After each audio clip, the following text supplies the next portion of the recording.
Let's talk Mandalorian Season 2. Wow, there's a lot. So this is going to be like filled with spoilers. Just spoiler alert. They're going to be everywhere. I haven't really talked much about The Mandalorian, even Season 1 or Season 2. I've been holding this in, so it's kind of just going to be a word jumble. I just want to talk about everything I like, mostly with the Season 2 finale, because come on, everything that happened. I haven't really talked about Star Wars anything in a long time, so excuse me. I will explain why a little bit more in the video. But wow, this is a way to end a series, kind of, or character arcs, and it blew me away. I think there's a big conversation to be had about fan service and stuff. I'm like all over the place here. So let's just start with the fact that Luke showed up. Luke Skywalker.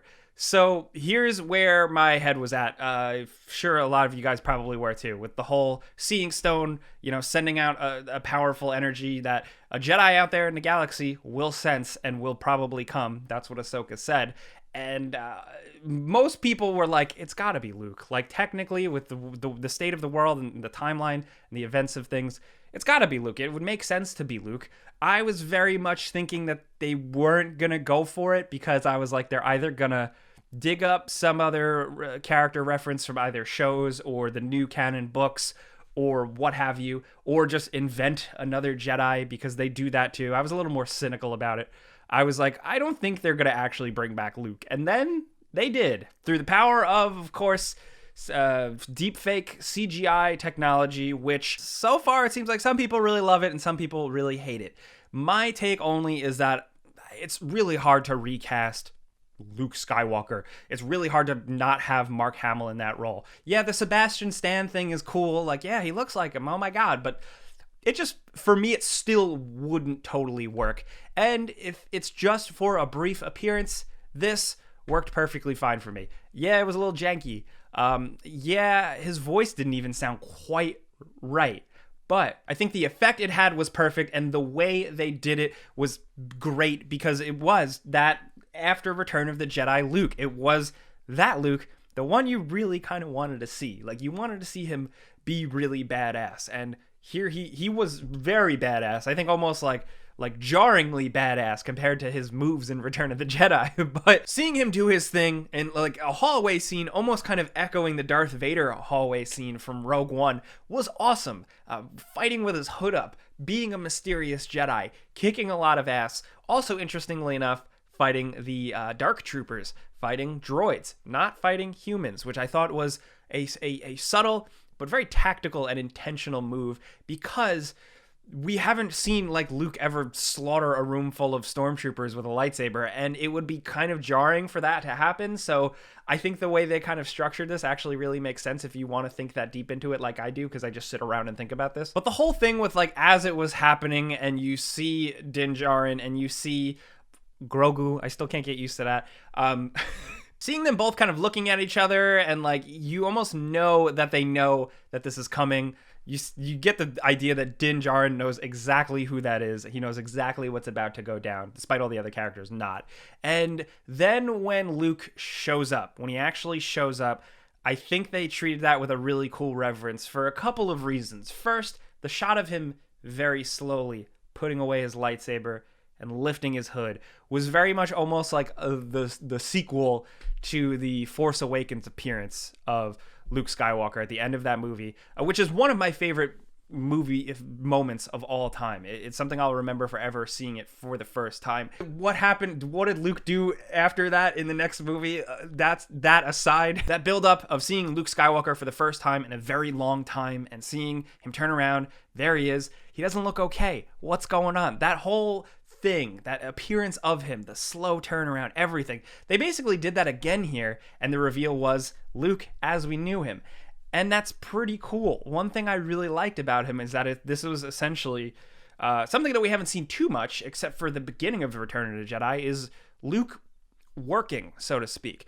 There's a lot of parts in Return of the Jedi where, like, yes, he is full Jedi for the most part, but he's around Leia, he's around Han, so he still kind of has that, like, emotional, kind of open thing where here he comes, he is Jedi Master, he is in charge of a situation, he's the most powerful person in the room, he's here for an objective, and he speaks very matter-of-factly and to the point, very much like that whole "you will bring Captain Solo and the Wookiee to me." Like, just that, they nailed that really, really well. And yeah, like I said, his face was a little off, but like I've watched this now like 1,000 times, and little things that I do like is when he turns to Grogu and puts his hand out and he kind of smiles. That looked very convincing, and I was like, ooh, there he is, you know? Two other weird things. You're gonna laugh at me. Stop laughing at me. When I saw this whole end sequence, I thought of Anakin. I was immediately thinking of Anakin. Number one, because just Jedi fighting in a really cool way with a hood up reminded me of those scenes in Mustafar where he's killing his way through. But the most important thing here is that the tragedy of the Jedi, at least for me, continues because of the fact that you see Grogu kind of reluctant to leave Din Djarin and go with Luke Skywalker. And I immediately saw that and I thought, oh no, not again. Like it was like a, you know, a touching moment, but it was also like there's that gray area too, where it's like, oh, we're doing this again, huh? Like Anakin was convinced and left Tatooine to go train to be a Jedi. We know how that worked out. We've had instances of this before. And we know, I mean, we don't know everything and how this is going to line up, but ultimately the rise of the Jedi, the new order of the Jedi, doesn't necessarily work out. So I'm really curious to see where they're going to take that. I could do a whole nother video on that, but yeah. But the real selling moment, as exciting and amazing as that was really, really cool, of course. The real emotional hit point was the final interaction between Grogu and the Mandalorian, Din Djarin. And it was really, really well done because you kind of see Mando become this entirely different character by the end of this season, and they just nailed that payoff of him finally handing over almost like his adopted son. And I think that's like a very cool thing for Star Wars to do, a tale for Star Wars to tell.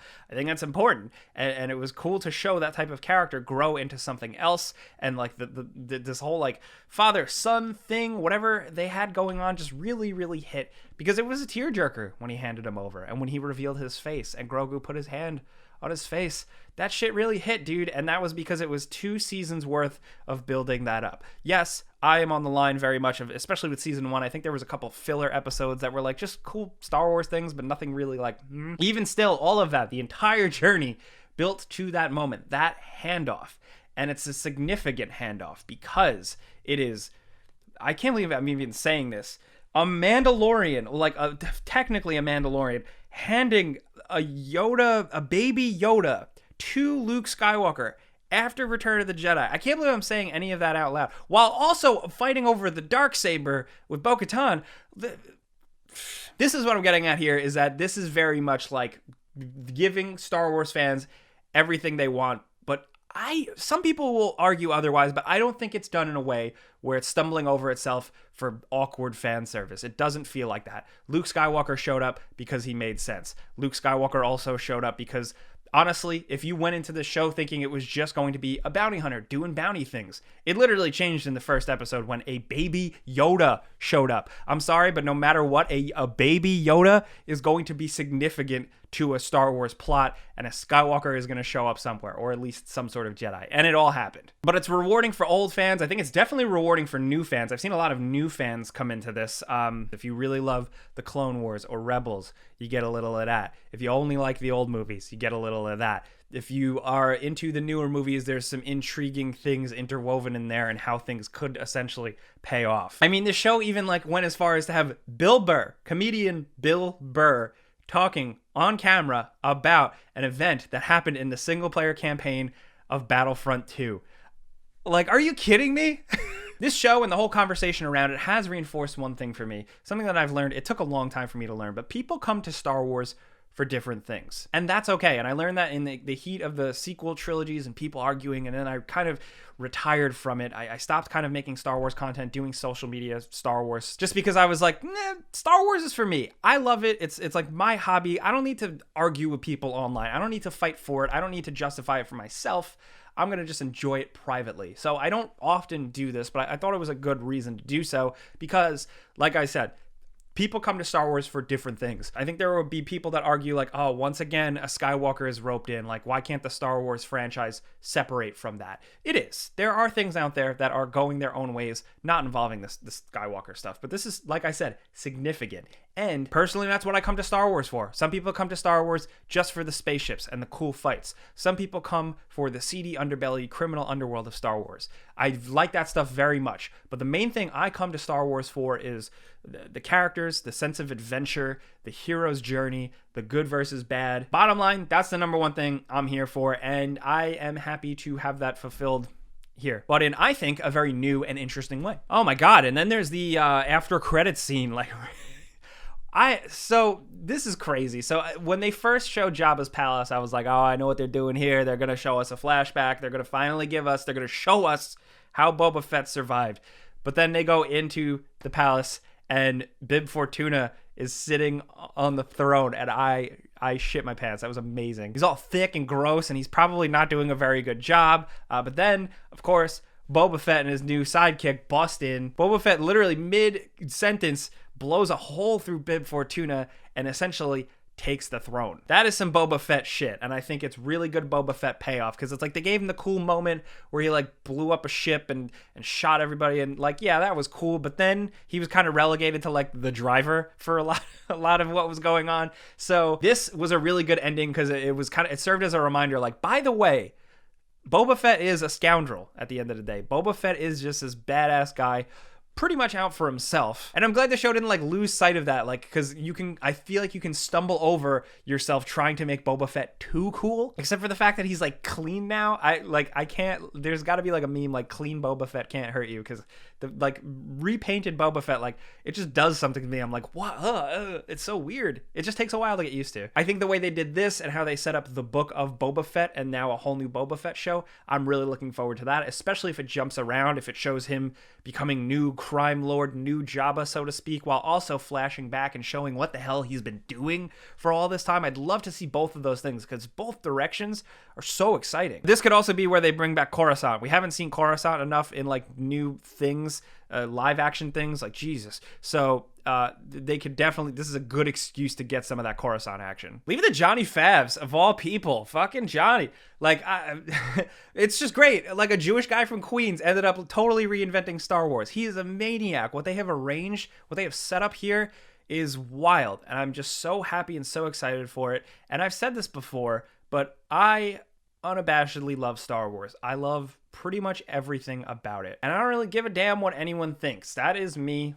Take that for what you will. I could really keep talking about this stuff, but I'm probably going to hold off. I've talked for way too long, and I can't really show a lot on screen. I can't just run the movies. So I do want to hear what you guys think. What I want to hear most is like what you think about Luke, but also, really, what do you think the Boba Fett thing is going to be? What do you think this Boba Fett show is going to be like? Then, of course, presumably further down the line, we have this like battle for Mandalore, this new rise of a Mandalore kingdom, and who is going to be the rightful Mandalore. Like, there's a lot of interesting stuff they set up there. So I want to know what you're thinking for the future of Star Wars in terms of these shows. Let's talk down in the comments. I really thank you guys for coming around here, and like, you know, especially I haven't talked Star Wars in a while, but I just love talking about stuff I like. So if you like that too, clicking the like button helps. Thank you, legit. But also subscribing if you haven't.